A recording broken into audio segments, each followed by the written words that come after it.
ಇಲ್ಲ ಪರಮ ಪೂಜ್ಯ ಜಗದ್ಗುರು ಪದ್ಮಭೂಷಣ ವಿಯೋಗಿ ಭೈರವೈಕ್ಯ ಡಾಕ್ಟರ್ ಶ್ರೀ ಶ್ರೀ ಶ್ರೀ ಬಾಲಗಂಗಾಧರನಾಥ ಮಹಾಸ್ವಾಮೀಜಿಯವರ ದಿವ್ಯ ಚೇತನಕ್ಕೆ ಶಿರಸಾಷ್ಟಾಂಗ ಪ್ರಣಾಮಗಳನ್ನು ಸಮರ್ಪಣೆ ಮಾಡಿ 72ನೇ ಜಗದ್ಗುರು ಪರಮ ಪೂಜ್ಯ ಶ್ರೀ ಶ್ರೀ ಶ್ರೀ ಡಾಕ್ಟರ್ ನಿರ್ಮಲಾನಂದನಾಥ ಮಹಾಸ್ವಾಮೀಜಿಯವರ ಸಂದರ್ಭದಲ್ಲಿ ಸ್ಮರಣೆ ಮಾಡ್ತಾ ಗುರುಗಳ 51ನೇ ವರ್ಷದ ಪಟ್ಟಾಭಿಷೇಕ ವಾರ್ಷಿಕ ಮಹೋತ್ಸವದ ಈ ಶುಭ ಸಂದರ್ಭದಲ್ಲಿ ನಮ್ಮ ಶಾಲೆಯಲ್ಲೇ ಕಲಿತಿರುವಂತಹ ಮಕ್ಕಳಿಗೆ ಜಾಣರ ಜಗಲಿ ಎಂಬ ವಿಶೇಷ ವಿನೂತನ ಕಾರ್ಯಕ್ರಮವನ್ನು ಆಯೋಜಿಸೋದ್ರ ಮುಖಾಂತರ ಮಕ್ಕಳ ಮಾನಸಿಕ ಮತ್ತು ಬೌದ್ಧಿಕ ಶಕ್ತಿಯನ್ನು ದ್ವಿಗುಣಗೊಳಿಸುವಂಥ ಕಾರ್ಯವನ್ನು ನಮ್ಮ ಸಂಸ್ಥೆ ಕಳೆದ 2 ವರ್ಷಗಳಿಂದ ನಡ್ಕೊಂಡು ಬಂದಿದೆ.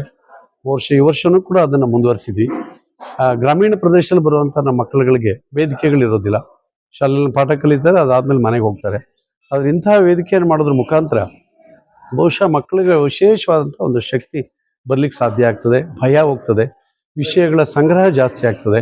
ಆ ಕಾರಣಕ್ಕೋಸ್ಕರ ಭಾಳ ಸುಂದರವಾಗಿ ಈ ಕಾರ್ಯಕ್ರಮ ಮೂಡಿಬಂದಿದೆ. ಇದಕ್ಕೆ ಕಾರಣ ಅಂದರೆ ಗುರುಗಳ ಆಶೀರ್ವಾದ. ಅವರ ಪಟ್ಟಾಭಿಷೇಕದ ನೆನಪು ಮಾಡ್ತಿರೋ ಈ ಕಾರ್ಯಕ್ರಮ ಭಾಳ ವಿಶಿಷ್ಟವಾಗಿ ವಿನೂತನವಾಗಿ ಪ್ರತಿ ವರ್ಷ ಕೂಡ ನಮಗೆ ಅಂಥ ಯಶಸ್ಸನ್ನು ಕೊಡ್ತಾ ಇದೆ. ಅದಕ್ಕೆ ನಮಗೆ ಬಹಳ ಖುಷಿ ಅಂದರೆ ಗ್ರಾಮೀಣ ಪ್ರದೇಶ ರೈತನ, ಕೃಷಿಕನ, ಕಾರ್ಮಿಕನ, ಬಡವನ, ಆಟೋ ಓಡಿಸುವಂಥವ್ರ ಮಕ್ಕಳುಗಳು ಬಹುಶಃ ಈ ಕಾರ್ಯಕ್ರಮದಲ್ಲಿ ಭಾಗವಹಿಸೋದು ಅದೊಂದು ದೊಡ್ಡ ಹೆಮ್ಮೆ. ಯಾರೋ ಅಫಿಷಿಯಲ್ಸ್ಗಳ ಮಕ್ಕಳುಗಳು ದೊಡ್ಡ ದೊಡ್ಡ ರಾಜಕಾರಣಿಗಳ ಮಕ್ಕಳುಗಳನ್ನ ತಯಾರು ಮಾಡಿದ್ರೆ ಬೇರೆ ವಿಷಯ ಆಗ್ತಿತ್ತು.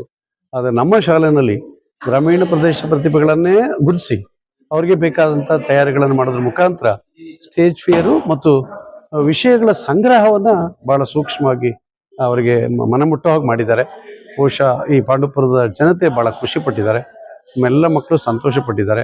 ಇದನ್ನು ಬಹಳ ವಿಶೇಷವಾಗಿ ಮೀಡಿಯಾದವರು ಅದನ್ನು ಜನಸಾಮಾನ್ಯರಿಗೆ ಮುಟ್ಟಿಸುವಂಥ ಒಂದು ವಿಶಿಷ್ಟ ಕಾರ್ಯವನ್ನು ಮಾಡಿದ್ದಾರೆ. ಯಾಕೆ ಅಂತಂದರೆ ಈ ಕಾರ್ಯ ಇಲ್ಲಿಗೆ ಮುಗಿಬಾರ್ದು. ಇದರ ಶಕ್ತಿ ಹೇಗಿದೆ ಅಂಥೇಳಿ ಬೇರೆಯವರಿಗೆ ಇನ್ಸ್ಪೈರ್ ಆಗಬೇಕು. ಅಂಥ ಒಂದು ಶಕ್ತಿನ, ಅಂಥ ಒಂದು ಕೆಲಸವನ್ನು ಮೀಡಿಯಾದವ್ರು ಮಾಡ್ತಿದ್ದಾರೆ. ಅವ್ರಿಗೂ ಕೂಡ ಧನ್ಯವಾದಗಳನ್ನು ಹೇಳ್ತಾ, ಗುರುಗಳನ್ನು ಮತ್ತೊಮ್ಮೆ ಸ್ಮರಣೆ ಮಾಡ್ತಾ ಈ ಕಾರ್ಯಕ್ರಮ ನಿರಂತರವಾಗಲಿ. ಯಾಕೆಂದರೆ ಇವತ್ತು ಸ್ಟಾರ್ಟ್ ಆಗಿದೆ, ಬಹುಶಃ 23ಕ್ಕೆ ಮುಕ್ತಾಯ ಆಗ್ತದೆ ಈ ಕಾರ್ಯಕ್ರಮ. ನಮ್ಮ ವ್ಯಾಪ್ತಿಯಲ್ಲಿ ಬರುವಂಥ ಎಲ್ಲ ಶಾಲಾ ಕಾಲೇಜುಗಳಲ್ಲೂ ಕೂಡ ಈ ಕಾರ್ಯಕ್ರಮವನ್ನು ನಿರಂತರವಾಗಿ ಇವತ್ತಿಂದ ಸ್ಟಾರ್ಟ್ ಆದರೆ ನಾಳೆ ಚಿನ್ಕುಳಿ ಇದೆ, ನಾಡಿದ್ದು ಹೇಮಗಿರಿ ಇದೆ, ಇನ್ನಾಡಿದ್ದು ಕೇರ್ಪಟ್ಟೆ ಇದೆ. ಈ ಥರ ಪ್ರತಿನಿತ್ಯ ಒಂದೊಂದು ಶಾಲೆ ಕಾರ್ಯಕ್ರಮವನ್ನು ಹಾಕ್ಕೊಂಡಿದ್ವಿ. 23ಕ್ಕೆ ಧಾರವಾಡ ಮುಗೀತದೆ. ಅದಾದ ತಕ್ಷಣ 24ಕ್ಕೆ ಗುರುಗಳ ಪಟ್ಟಾಭಿಷೇಕ ವಾರ್ಷಿಕ ಮಹೋತ್ಸವ.